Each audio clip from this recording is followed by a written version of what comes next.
Hello there, my name is Johannes and I'm a researcher at the Swedish Museum of Natural History. And we are out in the field here to collect the species for the BG ERGA project, the European Reference Genome Atlas. I'm on an island in the Baltic Sea actually. I took the ferry here a couple of nights ago. It's the largest island in the Baltic Sea.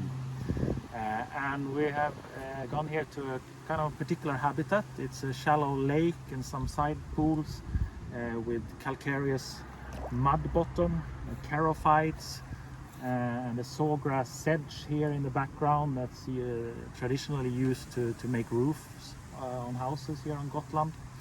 And we're looking for this tiny little species of diving beetle called Hidroglyphus Hamulatus to be sequenced to reference genome standard in the BG ERGA project. My research on this group, it's a representative of a group called biodiversity of diving beetles. And I'm very interested in biodiversity. I call them micro divers because all are tiny, but they have a vast distribution and have radiated across all continents. So I'm doing phylogenetic work on this group of diving beetles, the micro divers. And the species we're looking for is a quite rare European species. It's red listed in a number of countries and regions.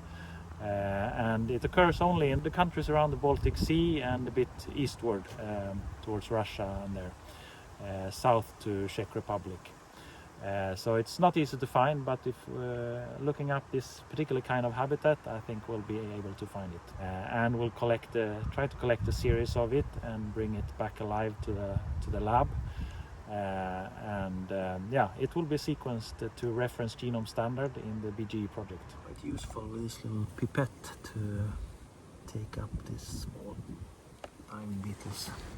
So yeah, we managed to find a good series, maybe some 30-40 individuals here. And we need a good series like multiple individuals because they are so small. This is a 2 millimeter beetle. Last time I handed in a tiny insect for genome sequencing, it wasn't enough material, so some of the methods failed. We're going to have do at least 3 different methods, and for some methods maybe it's necessary to pool multiple individuals to get enough DNA to get the methods to work. And then it's also very important to have vouchers for this reference genome.